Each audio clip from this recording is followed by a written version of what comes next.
Halo sobat-sobat semua, kembali lagi di channel Behold. Kali ini saya akan melanjutkan merangkum alur cerita film Pokemon Sun and Moon Ultra Legend. Satoshi dan kawan-kawan pergi ke Pulau Poni untuk menyelesaikan tugas yang diberikan oleh Prof. Fukui, yaitu penelitian yang dilakukan selama berada di pulau tersebut. Namun Satoshi malah ingin menjalani tantangan agungnya di Pulau Poni. Tanpa berlama-lama lagi, silahkan kalian langsung simak alur cerita film Pokemon Sun and Moon Ultra Legend. Let's check it out.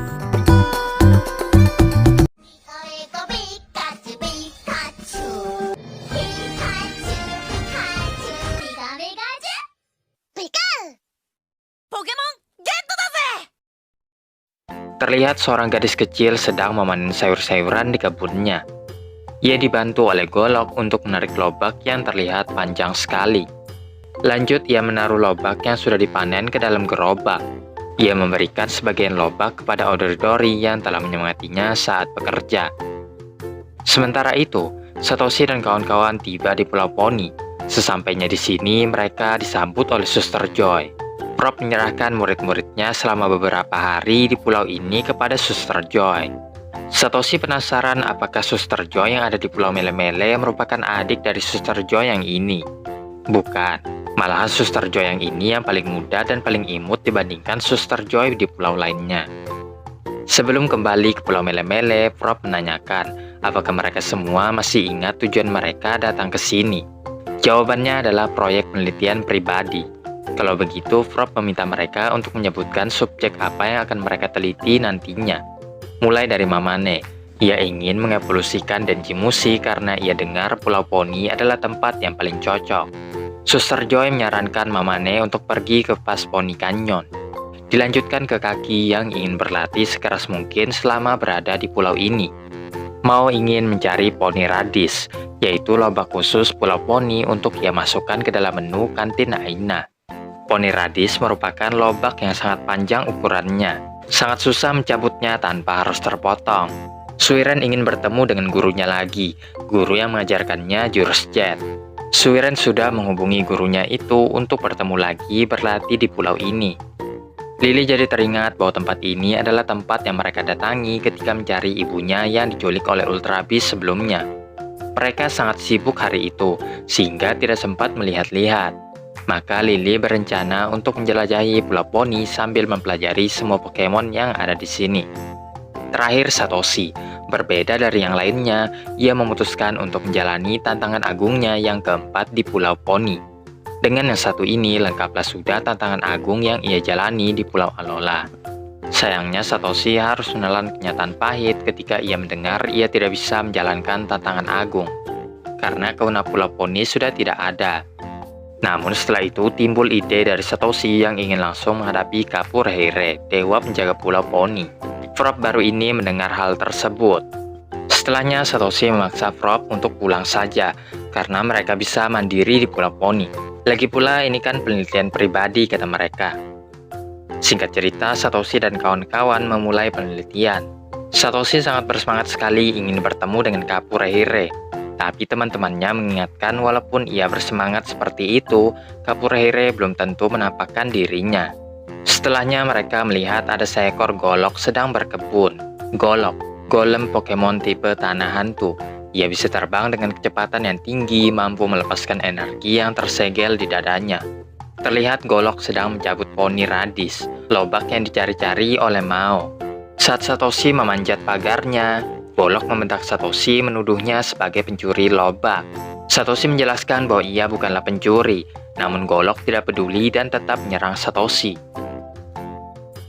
Setelahnya keluar gadis kecil yang menyuarakan Golok, tetap menuduh Satoshi sebagai pencuri lobak. Lalu gadis itu memerintahkan Golok untuk melanjutkan serangan, maka Satoshi tidak punya pilihan untuk menghadapi gadis itu. Roto mengingatkan Pikachu tidak diuntungkan jika berhadapan dengan Golok.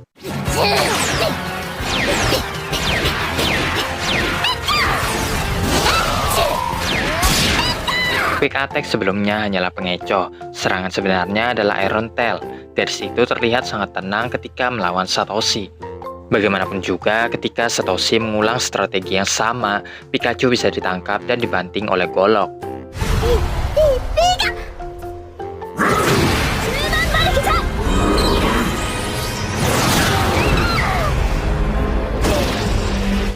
Garis itu menegaskan hal inilah yang akan terjadi jika ada yang berani mencuri poni radis miliknya.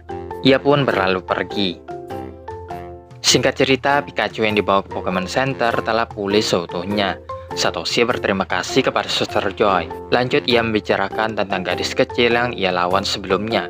Dengan membawa Golok dan Banbadoro, dipastikan ia adalah seorang trainer tipe tanah. Suster Joy yakin yang mereka maksud pasti adalah Hapu, gadis kecil yang hidup seorang diri di atas bukit Poni Radis. Sebenarnya orang tuanya tinggal di dekat situ, tapi Hapu lebih memilih tinggal seorang diri di atas bukit. Di kebun Poni Radis sebelumnya, ia tinggal bersama Mr. Sofu, kakeknya, yang merupakan teman baik kakek Kaki dan merupakan kauna Pulau Poni juga sebelumnya. Di sana ia diajarkan cara bercocok tanam sambil bertarung Pokemon. Walaupun begitu, Hapu sempat kesal juga karena kerap dikalahkan oleh kakeknya. Karena tidak ada yang seumuran dengannya, maka Hapu melawan orang-orang dewasa. Awalnya ia juga terus-terusan kalah, sampai ia menantang mereka lagi dan memenangkan pertarungan. Mungkin itulah alasan mengapa Hapu mempunyai sifat yang seperti sekarang. Satoshi bahkan dituduh sebagai pencuri katanya. Kembali Suster Joy menambahkan, belum lama ini poni radis miliknya telah dicuri, maka ia mulai berhati-hati semenjak itu. Mau jadi penasaran seperti apa rasa poni radis itu? Kebetulan Suster Joy masih menyimpan beberapa poni radis. Ia mempersilahkan Satoshi dan kawan-kawan mencicipi rasanya. Ternyata rasanya sangat pedas. Ada yang tahan, ada juga yang tidak. Namun poni radis yang ada di kebun Hapu sedikit berbeda. Selain dari rasanya yang pedas, rasanya juga lezat. Mau jadi tambah penasaran untuk mencicipi poni radis itu. Setelah keluar dari Pokemon Center, mereka memutuskan berpisah guna menyelesaikan proyek mereka masing-masing. Sedangkan Satoshi memutuskan untuk langsung saja mencari Kapurehire. Sementara Hapu beristirahat di kebunnya, sambil memikirkan tentang Satoshi yang berani sekali memerintahkan Pikachu melawan Golok. Hapu akui nyali Satoshi besar juga. Lanjut, Hapu menyelesaikan pekerjaannya. Namun saat itu ia tidak melihat ada Odoridori yang biasanya menemaninya. Maka ia memutuskan untuk berpatroli sebentar. Roto menanyakan kemana Satoshi akan pergi. Satoshi mengatakan ia akan menuju ke arah laut, karena kemungkinan Kapurehire itu ada di sana. Kapurehire, land spirit Pokemon, tipe air peri, dewa penjaga pulau Poni. Ia bisa memanipulasi air yang mensucikan. Meskipun begitu, ia jarang menampakkan diri. Satoshi tiba di tepi pantai, melihat banyak Odoridori di sana. Odoridori, My Style Dancing Pokemon, tipe hantu terbang. Sesuai namanya, ia sangat suka menari-nari. Tiba-tiba ada poni radis yang dilemparkan untuk memancing Odoridori. Saat sudah tepat, maka Odoridori itu ditangkap oleh tim Skal yang sudah seharian ini berhasil menangkap banyak Odoridori. Mereka akan menggunakan Odoridori itu sebagai tarian pembuka menuju tim Skal Paradise. Namun Satoshi mengatakan kepada tim Skal untuk segera melepaskan Odoridori. Kalau Satoshi mau, maka ia harus menghadapi tim Skal dulu. Hapu yang lewat di atas mereka segera turun ke bawah. Ia melihat poni radisnya telah hancur bergeletakan begitu saja. Hapu lalu menuduh Satoshi, namun Satoshi mengatakan tim Skal lah pelakunya, yang juga kedapatan telah menangkap Odoridori. Sekarang jelas siapa pencurinya. Maka Hapu akan menghukum tim Skal. Tim Skal meremehkan Hapu yang mereka pikir hanyalah bocil. Namun mereka kaget setelah melihat Banbadoro yang dikeluarkan oleh Hapu. Hapu juga tidak perlu bantuan Satoshi. Ia sendiri sudah cukup untuk menghadapi mereka bertiga.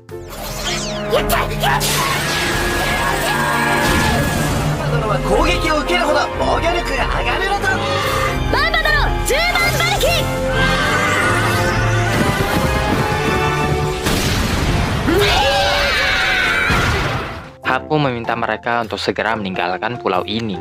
Setelah itu muncul lagi anggota tim Skal yang jauh lebih tinggi pangkatnya. Bersama-sama mereka berlalu pergi. Kemudian Satoshi dan Hapu membebaskan Odoridori yang tertangkap. Hapu meminta maaf karena telah menuduh Satoshi. Satoshi tidak keberatan dan malah mengajak Hapu untuk bertarung. Bagaimanapun juga Hapu menolak. Itu tidak ada hubungannya dengan kejadian hari ini. Lanjut ia terbang bersama Golok meninggalkan Satoshi. Walaupun begitu, Satoshi tidak menyerah untuk menantang Hapu. Malamnya Suster Joy menyediakan makan malam supaya mereka punya tenaga yang cukup untuk memulai penelitian mereka besok. Setelahnya Suiren menceritakan bahwa ia berhasil menangkap Shiny Jilan ketika memancing hari ini. Ternyata yang ia tangkap hanyalah jiplakannya saja, bahkan belum ketahuan apakah itu Shiny atau bukan. Keesokan harinya, masing-masing dari mereka memulai proyek penelitian pribadi. Kaki melatih Baku Games dan Gara-Gara. Mamane mempersiapkan Denji Mushi supaya bisa berevolusi. Mau berbelanja ke pasar mencari bahan untuk resep poni radis. Suiren tetap memancing sambil menunggu kedatangan gurunya. Lily mengamati setiap Pokemon yang ia temui di pulau ini. Sementara Satoshi masih belum menyerah menantang Hapu bertarung. Oleh karenanya, ia pergi ke rumah Hapu lagi hari ini.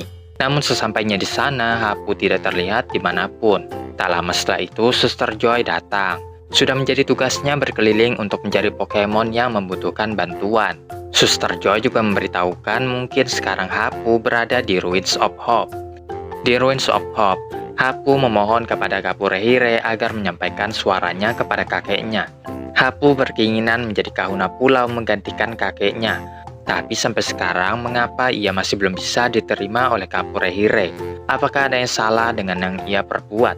Namun Hapu masih belum bisa mendapatkan jawabannya.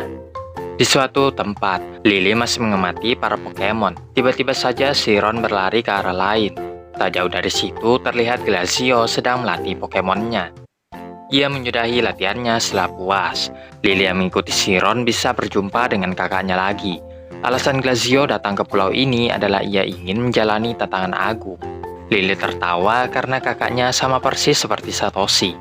Selain daripada itu, Glacio juga punya permintaan pada Kapurehire. Kapurehire dipercaya mempunyai kekuatan bisa menghubungi orang yang sudah meninggal. Glacio ingin bertemu dengan ayahnya lagi.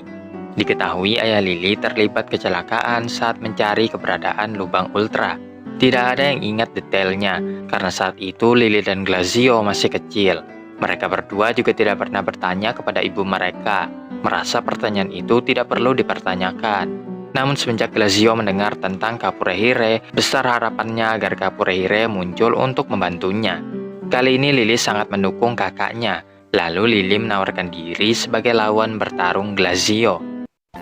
Hapu keluar setelah tidak mendapatkan jawaban. Ia berniat kembali pulang namun menyadari ada yang salah dengan Banbadoro. Banbadoro menginjak sesuatu, namun Hapu tidak menyadarinya. Di saat yang sama, Satoshi baru saja tiba di Ruins of Hope. Melihat Hapu mencoba menenangkan Banbadoro yang mengamuk. Sekilas saja Satoshi langsung tahu ada sesuatu yang terinjak di kaki Banbadoro. Pikachu Iron Tail untuk melepaskan benda itu. Setelah dilihat-lihat, itu ternyata adalah tanduk Sanigo. Sekarang Banbadoro sudah bisa lebih tenang. Hapu kecewa karena ia terlambat menyadari keadaan Pokemonnya sendiri ketimbang Satoshi. Apa jadinya mereka jika Satoshi tidak datang? Kalau begitu Satoshi boleh meminta apa saja sebagai balasannya. Segera Satoshi menunjuk gelang set kepunyaan Hapu. Namun ia tidak akan memberikannya karena itu merupakan warisan dari kakeknya. Bukan itu yang Satoshi mau. Ia hanya mau bertarung melawan Hapu. Sekali lagi Hapu menolak permintaan Satoshi. Hapu tidak mau bertarung hanya untuk bersenang-senang. Alasannya melawan Satoshi kemarin juga karena ia salah mengira Satoshi sebagai pencuri. Satoshi masih memaksa bahwa ia ingin melawan berbagai trainer sebelum menjalani tantangan agung. Walaupun sekarang di Pulau Poni sudah tidak ada kahuna pulau, ia langsung saja menantang Kapurehire untuk bertarung. Jika bisa mengalahkannya, maka Satoshi kira ia sudah lulus dari tantangan agung. Mendengar hal itu, Hapu merasa Satoshi tidak tahu arti dari tantangan agung itu sendiri. Sudah sejak lama Hapu menemani kakeknya. Tantangan agung itu adalah ritual penghormatan untuk dewa penjaga saat kahuna pulau bertarung melawan penantangnya. Tenang, jangan marah-marah dulu, kata Satoshi.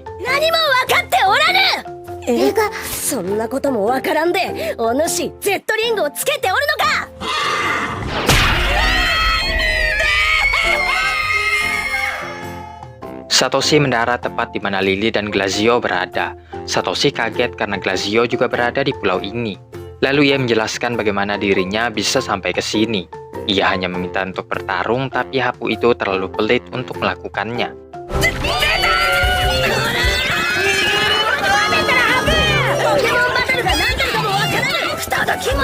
Lily mengetikkan Hapu dan memperkenalkan dirinya dan juga kakaknya kepadanya. Melihat baju Glazio yang sobek, Hapu menawarkan bantuan agar Glazio memperbaiki bajunya. Glazio tidak butuh. Alih-alih ia malah mengajak Satoshi untuk bertarung menggantikan Lily. Lily juga setuju karena kakaknya pasti akan lebih bersemangat jika bertarung melawan Satoshi. Lagi pula keduanya sama-sama mau melawan Kapurehire. Satoshi mau agar Hapu melihat pertarungan mereka berdua, supaya ia bisa mengerti betapa menyenangkannya Pokemon Battle. Glazio bilang ada yang ingin ia tes, maka untuk pertarungan ini bagaimana jika keduanya sama-sama menggunakan Lugalgan? Satoshi pun setuju. Hapu yang akan menjadi wasitnya. Kemudian Hapu melihat Lugalgan milik Satoshi berbeda dari yang biasanya. Roto memberitahukan itu adalah Lugalgan wujud senja. Lugalgan dengan bentuk ini sangat langka dan hanya dimiliki oleh Satoshi seorang. Membuat Hapu mempertanyakan, siapa sebenarnya Satoshi ini?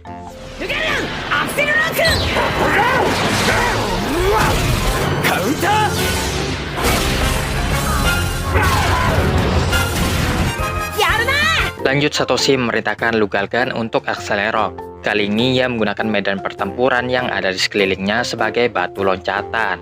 Inilah yang membuat Satoshi berbeda dari yang lainnya. Tidak hanya menggunakan jurus, tapi ia juga memanfaatkan keadaan sekitar. Glazio menyadari Lugalgan milik Satoshi sudah banyak berkembang.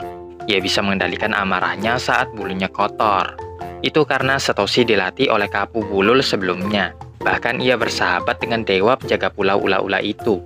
Hapu jadi semakin penasaran, siapa sebenarnya Satoshi? Pertarungan yang Hapu lihat ini sangat berbeda dengan apa yang diajarkan. Seperti kedua trainer ini mengeluarkan seluruh kemampuan Pokemonnya. Lily mengaku ia juga banyak belajar dari Satoshi. Ketika kekuatan trainer dan Pokemon selaras, maka akan menghasilkan sesuatu yang hebat. Bukankah itu adalah tugas dari seorang kauna pulau untuk mengetes apakah seseorang memiliki hal tersebut?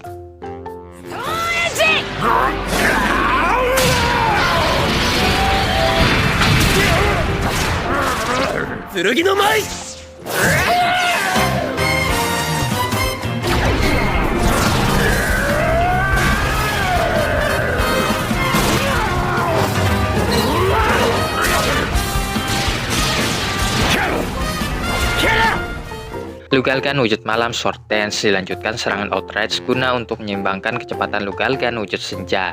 Namun jurus itu punya kelemahan. Yang menggunakannya akan terkena efek Confusion sejenak. Maka saat itulah baru Lugalgan wujud senja bisa melanjutkan serangannya.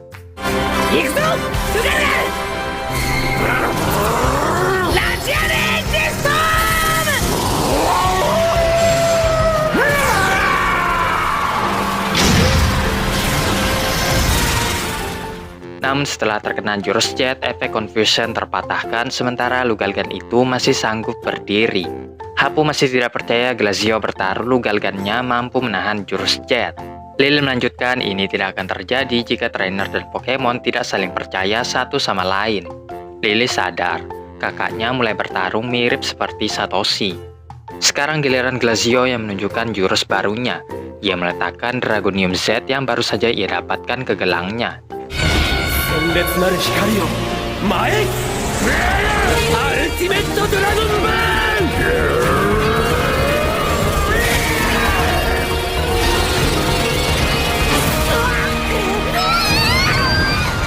Lugalgan yang terkena serangan itu tidak mampu berdiri, sehingga Glazio dinyatakan sebagai pemenangnya. Satoshi mengatakan di pertarungan berikutnya ia akan mengalahkan Glazio. Hapu sadar mereka berdua sangat bersemangat ketika bertarung, yang belum pernah dialami oleh Hapu sendiri. Setelah itu, Kapurehire menampakkan diri di hadapan mereka semua. Kemudian Hapu mengantarkan mereka kembali ke Pokemon Center. Namun Glazio memilih menetap di hutan sambil berlatih.